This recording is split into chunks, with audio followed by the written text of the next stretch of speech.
कर दिया। तो आज हमारे ये इलेक्ट्रिशियन के ट्रेनीज हैं, सेकेंड ईयर में वाइंडिंग का जो कोर्स है, और हमारे पास एक मोटर थी जो काफ़ी समय से बनती हुई आ रही थी। उसके डाटा चेंज से हो गए, जब नई कंपनी से आई थी उसके बाद फिर जली बांधी जैसे जैसे तरह। तो एक बार हमने फिर इसको, आज जल गई तो फिर इसको खोला है, और खोलने के बाद हमने इसके पार्ट्स के बारे में सबसे पहले हम देखेंगे। तो मोटर का ये वाला जो बाहरी हिस्सा है ये योक है, और इसके अंदर जो फिक्स हिस्सा है वो स्टेटर है, और इस स्टेटर के अंदर जो ये स्लॉट कटे हुए हैं जिसको हम हिंदी में खांचा भी बोलते हैं, ये स्लॉटों की संख्या गिनने पे 24 बनती है। कितनी बनती है? और इसके अंदर हमने कोयले निकाली है, वो 12 निकाली है। 2 बार बांधी हुई थी ये मोटर, किसी अन्य साल भर पहले बांधी थी तो तब भी 12 थी, और फिर 12 ही कोयले डाली थी। इसका मतलब 24 स्लॉट में 12 कोयल है। तो इसको हम ये कहेंगे कि ये सिंगल लेयर वाइंडिंग है, ठीक है। यानी एक स्लॉट में कोयल का एक हिस्सा होता है, इस तरह 12 कोयल है। तो इसके स्लॉट हमने गिने हैं तो ये 24 है। ये पतली पतली पत्तियों का बना हुआ होता है, और पत्तियाँ चिपकारी होती, लेमिनेशन बोलते हैं इसको, एक इसके पूरे स्ट्रिप को, और इसको प्रेसिंग मशीन से कंप्लीट करके फिर योक के अंदर फिक्स कर देते हैं। तो ये इसका स्टेटर है, स्थिर भाग। अब इस मोटर का ये वाला जो हिस्सा है, ये वाला हिस्सा, ये इसको बोलते हैं रोटर। तो रोटर में भी ये शाफ्ट है, ये बेरिंग है, ठीक है। और इसके साथ एक बेरिंग और था, दूसरा वाला, ये इधर वाली साइड कौन सी है इसकी? ये वाला। इसके साथ एक बेरिंग है, ऐसे ही रह गया है। ये कवर्ड बेरिंग है। इसको हम ये दो जो इसमें प्लेटें निकली है, ये एंड प्लेट है, 1 और 2, और ये इसके ढक्कन ऊपर लगे हुए हैं। इसमें बेरिंग है, वो ये यहाँ पर आ गया है। ये शाफ्ट है। शाफ्ट के साथ ये लोड वाला हिस्सा है, जहाँ ये की का जो कट लगा हुआ है, ये यहाँ से कपलिंग होती है, ये लोड वाला हिस्सा है। और आपका ये एक पंखा भी इसमें लगता है, ये इधर से लगेगा ताकि ये हवा फेंकता चलने के दौरान, तो वाइंडिंग ठंडी रहती है। तो ये जो रोटर है ये प्लेन नज़र आ रहा है मेरे हिसाब से। ये आप देख रहे हो, ये पूरा प्लेन है। इसमें रॉड, ये ऐसी 3 फेज स्क्विरल केज में मोटर है जिसको हम पिंजरा पारूपी मोटर बोलते हैं। और उसका बड़ी बड़ी मोटरें जो होती है उसमें क्या होता है कि तिरछी रोडें डली हुई रहती है कॉपर की, और ये, परंतु ये छोटी मोटर है 1.5 से 2 HP की। तो ये प्लेन बना हुआ है, एल्यूमिनियम डाई कास्टिंग से ये रोटर बनाया हुआ है, और ये इसके शाफ्ट के ऊपर फिक्स है। तो ये तो इसकी संरचना है। और जब पंखे की साइड में ये इसका ढक्कन लगा दिया जाता है, ये इसकी लोड वाला हिस्सा है जहाँ से हम कपलिंग करके मोटर टॉर्क, यहाँ लोड टॉर्क जो प्राप्त, मतलब शाफ्ट पे जो टॉर्क हमको मिलता है, शक्ति टॉर्क, वो यहाँ पे कील से पूरी कपलिंग करके हम किसी अन्य मशीन को या कोई लोड को हम चलाने के लिए यूज़ करते हैं। तो ये तो इसकी संरचना हो गई। मगर हमारा मूल उद्देश्य ये था कि उसको मोटर जल कैसे गई, ये एक उलझा हुआ रहस्य था। क्योंकि पहले जिसने बांधी थी उन्होंने वायर का गेज बदल दिया, टर्नों की संख्या को बदल दिया। फिर दूसरी बार हमने उसी गेज पे बंधवाया, हमारे किसी साथियों ने ही बांधा था। तो फिर दोबारा भी मोटर सक्सेस नहीं हुई। तो हम इसको वायर के मामले, वाइंडिंग के में सबसे मेन चीज़ होती है कि गेज क्या डाला है। गेज क्या डाला है, तो गेज को मापने के लिए एक यंत्र होता है जिसको हम माइक्रोमीटर बोलते हैं। इसको हम माइक्रोमीटर बोलते हैं। और बंद कर दो, चलो करिए। तो ये अब इसकी हमने क्या है कि कोयले इसके निकाल के रख दिए, 12 कोयले हैं।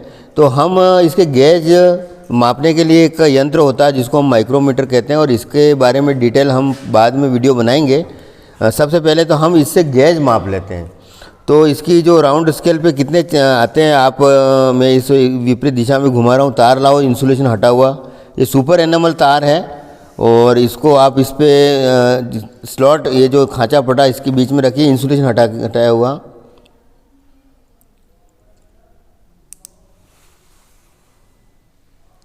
लगभग ये 20 के लगभग आ रहा है ये तो।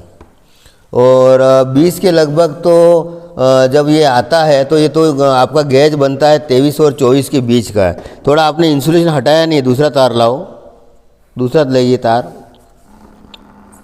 इंसुलेशन ऊपर से पूरा रेगमाल से हटा करके लाइए, नीचे रेगमाल से हटा हुआ तो इंसुलेशन हटाना चाहिए। हाँ ये ठीक, ये सही है। ये 19 के लगभग आ रहा है और पॉइंट 20 के लगभग आ रहा है, 20 और 19 के बीच में है।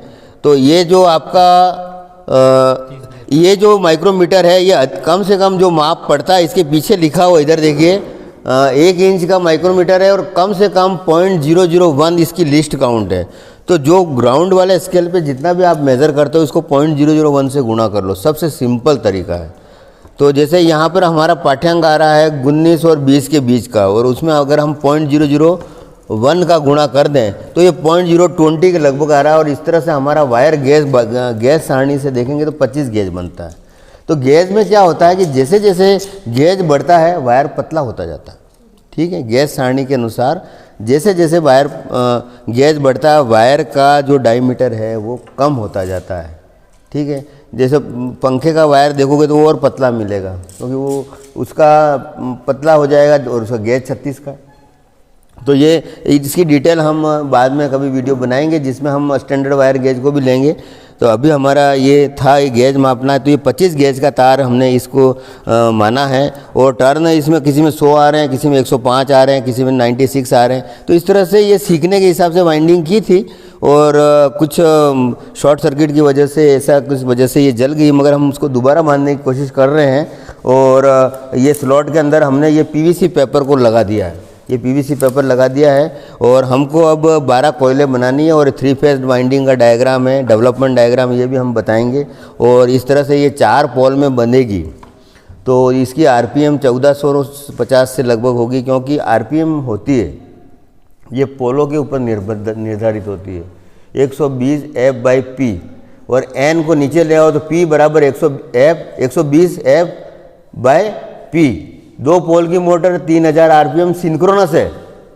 इसके अंदर चुंबक बनता है उसकी आरपीएम है वो, मगर ये रोटर जब चलता है तो वो आरपीएम स्लिप, एक शब्द स्लिप और आता है, स्लिप स्पीड कहते हैं। वो स्लिप क्या है 10, 20, 30 के तक इसकी स्पीड रोटर की कम कर देता है। तो ये 1500 है आरपीएम पे चुंबक घूमेगा, तो ये 1470 भी हो सकती है, लोड बढ़ने पे और कम हो सकती है आरपीएम। तो ये एक लंबी चौड़ी इसकी थ्योरी है, इसके बारे में हम डिटेल अध्ययन हम थ्योरी में करेंगे। इसके साथ ही एक ये पुलर भी है, मगर ये पुलर है ये पंखे के लेवल का है, इसका बड़ा पुलर लगाना पड़ेगा इस बेरिंग को निकालने के लिए। ये पंखे तक ठीक है। तो इस तरह से हम दोबारा नया वायर ला करके और इसके एग्जैक्ट डाटा पहले तो हम मालूम करेंगे कि वास्तव में इस मोटर के नेम प्लेट 2 HP की हमारी उसमें बता रहा है। तो इसके एग्जैक्ट डाटा हम निकाल करके फिर दोबारा इसको हम रिवाइंड करेंगे। तो ये हमने कोशिश करी इसकी संरचना बताने की, गेज मापने की, माइक्रोमीटर बताने की, और इसके साथ इसकी पूरी इसके स्लॉट्स और ये जो होते हैं तो आरपीएम किस तरह से रहते हैं, ये सारी डिटेल आपको जानकारी दी, आपको इसको समझने में मदद मिली होगी ऐसी मैं अपेक्षा करता हूँ। और ये मेरा चैनल है, इसको आप सब्सक्राइब करें। हम कोशिश करते हैं कोई टेक्निकल वीडियो बनाए तो जो सबके काम आए। धन्यवाद।